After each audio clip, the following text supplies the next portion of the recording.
Hola, aquí estamos en la parte 2 de este tema sobre la salud mental. En el primer vídeo vimos cómo está formado el hombre, qué es esta parte interna, ¿no? O la mente. Y ahora vamos a hablar un poco sobre qué dice el mundo respecto a cómo una persona puede tener salud mental. Eh, y lo vamos a comparar con la Biblia. Ahora, vivimos en un mundo en el que se rechaza la idea de una verdad absoluta. Eh, Muchas personas prefieren pensar que la verdad puede ser relativa. Si a ti te funciona algo, eso puede ser tu verdad. Y si a mí no me funciona, pues yo tengo mi propia verdad.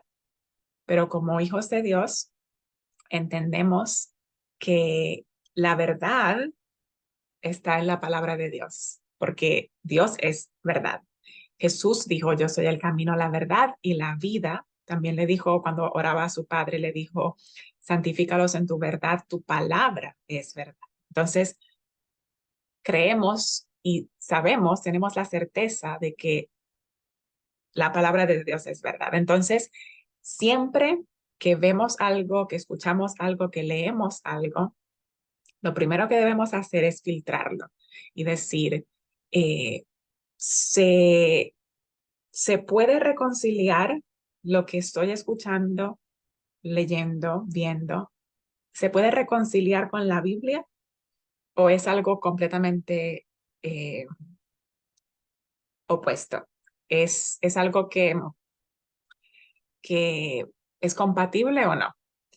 Y como hijos de Dios, lo que debemos hacer es rechazar todo aquello que no es compatible con la Biblia. O sea, si la Biblia dice A y el mundo dice B, yo digo, pues no, porque la Biblia dice A y esto es B y no es compatible.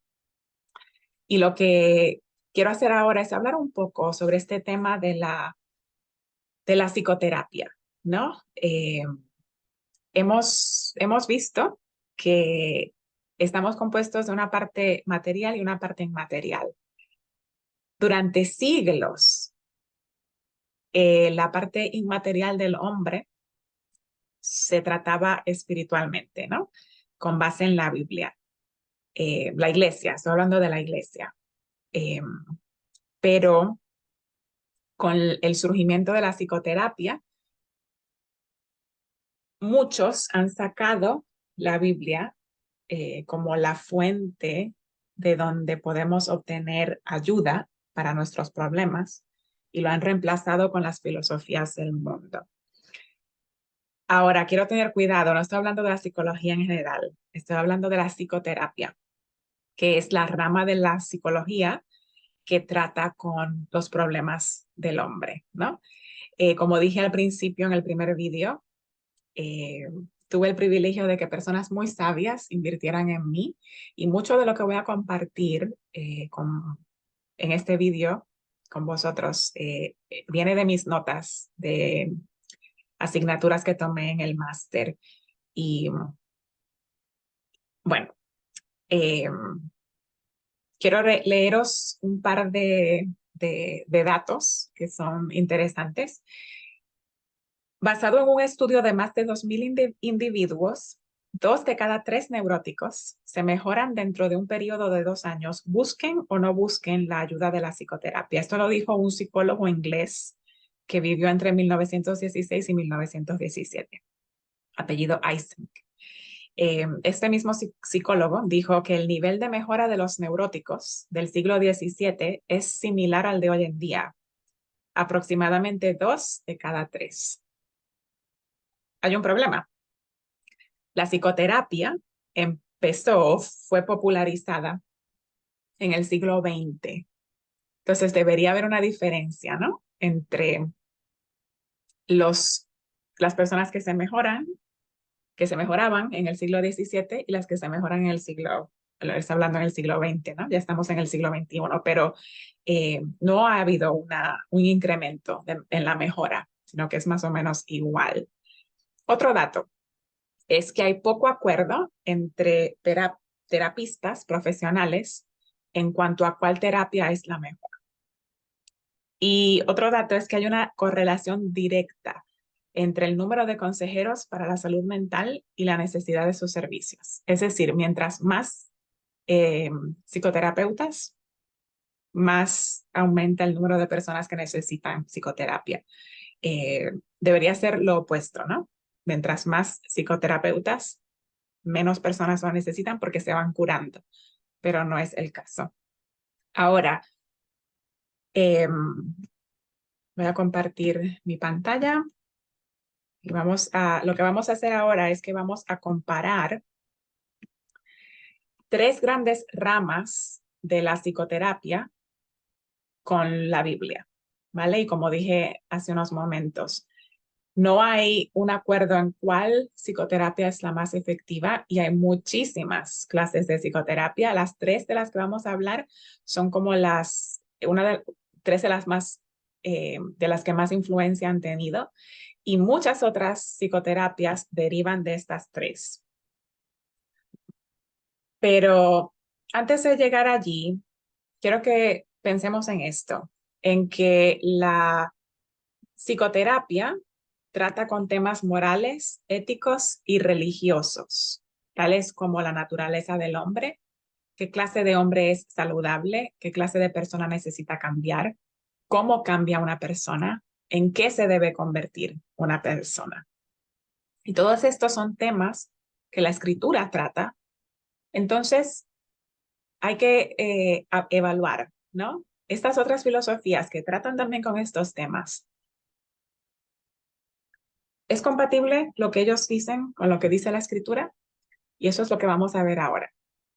Vamos a comparar tres grandes ramas de la psicoterapia y las vamos a contrastar con la Biblia.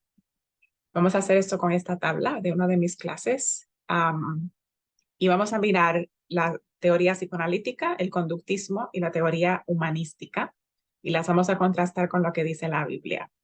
Como podéis ver, empezamos con los orígenes, es decir, con quién se originó cada una de estas filosofías. La psicoanalítica se originó con Sigmund Freud, eh, en castellano Freud, ¿no? Y quizás habéis oído hablar de este nombre. El conductismo se originó con Watson y Skinner. La humanística se originó con Carl Rogers y la bíblica se originó con Dios. Eh, a manera de nota, recordad, esto es un resumen, por eso no estoy tomando tiempo para explicar en detalle cada uno de estos puntos. Es una introducción al tema, entonces por eso voy bastante rápido. ¿De dónde viene esta filosofía? Pues el psicoanálisis viene de observación subjetiva de gente con problemas realizada por una persona con problemas. Es decir, Freud eh, subjetivamente, es decir, basándose en sus pensamientos, sus sentimientos, observó gente que tenía problemas y llegó a conclusiones totalmente subjetivas sin una base objetiva de datos basados en realidad, totalmente subjetiva. El conductismo viene de experimentos de laboratorio que hicieron Watson y Skinner, dos experimentos, uno se llama el pequeño Albert, lo hizo Watson y básicamente consistía en este pequeño niño que se llamaba Albert, eh, querían demostrar cómo el ser humano aprende a tener miedo, ¿no? Y lo que hizo con este niño es que al mostrarle una rata, el niño no tenía ninguna clase de reacción, pero luego cada vez que le mostraba una rata o al mostrarle la rata, empezaba a hacer un ruido eh, que asustaba al niño, al punto que el niño empezó a asociar la rata con el ruido y luego tan solamente al ver la rata se asustaba. Y luego empezaron a mostrarle otras cosas que también eran peludas y el niño había desarrollado un miedo no solamente a las ratas, sino también a otras cosas. Y luego la caja de Skinner, una caja que experimentos con animales y dependiendo, con palomas específicamente, dependiendo de la recompensa que recibían, ¿no? Aprendían diferentes cosas. Y bueno, de allí viene esta idea del conductismo. La humanística de reflexión personal, su desvío del cristianismo, es decir, Carl Rogers nació en una familia cristiana, sus padres eran cristianos, y él se desvió. Estudió en un seminario de 2 años y luego decidió que no creía en lo que había estudiado. ¿De dónde viene la perspectiva bíblica de la Biblia? La palabra de Dios, nuestra autoridad. Antropología. ¿Cómo ve al hombre cada una de estas filosofías? Bueno, el psicoanálisis, la teoría psicoanalítica ve al hombre como un animal egoísta. El conductismo lo ve como neutral, como una máquina que simplemente hace lo que se le enseña a hacer. La humanística ve al hombre como una persona maravillosa, especial, es como un dios. ¿Cómo ve al hombre la Biblia? Lo ve como creados a la imagen de Dios, pero caídos. De acuerdo con estas filosofías, ¿qué es lo que motiva al hombre? O sea, ¿por qué hace cada persona lo que hace? De acuerdo a la psicoanalítica, todo lo que hace una persona está determinado por su subconsciente, ¿no? Entonces, el determinismo psíquico. Todo lo que hacemos está siendo controlado, no hay nada al azar.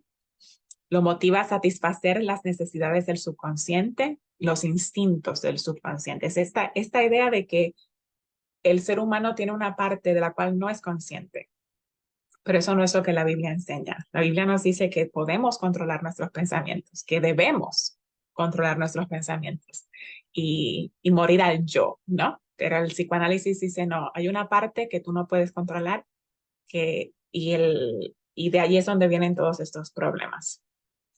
El conductismo, ¿qué es lo que motiva al hombre, de acuerdo con esta filosofía? Obtener premios y recompensas.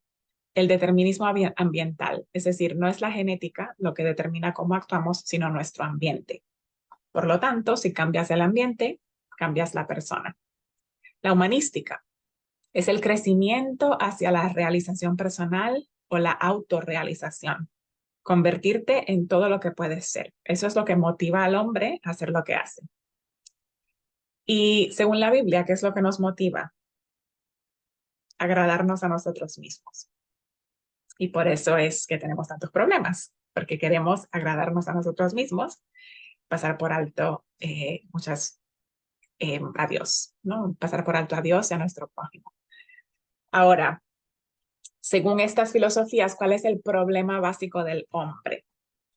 Según el psicoanálisis, en la teoría psicoanalítica, el problema básico es el conflicto del subconsciente. Entonces, tu subconsciente está en conflicto y esto resulta en que tienes problemas. El conductismo. ¿Cuál es el problema básico del hombre? Enseñanza errónea. Se nos enseña a tener problemas. Y de acuerdo a la humanística, el problema básico es bondad bloqueada, necesidades no satisfechas, tales como necesidades fisiológicas, seguridad, amor, estima, autorrealización. O sea, realmente soy bueno, pero esa bondad está siendo bloqueada y por eso tengo problemas. De acuerdo con la Biblia, el problema básico del hombre es que está separado de Dios.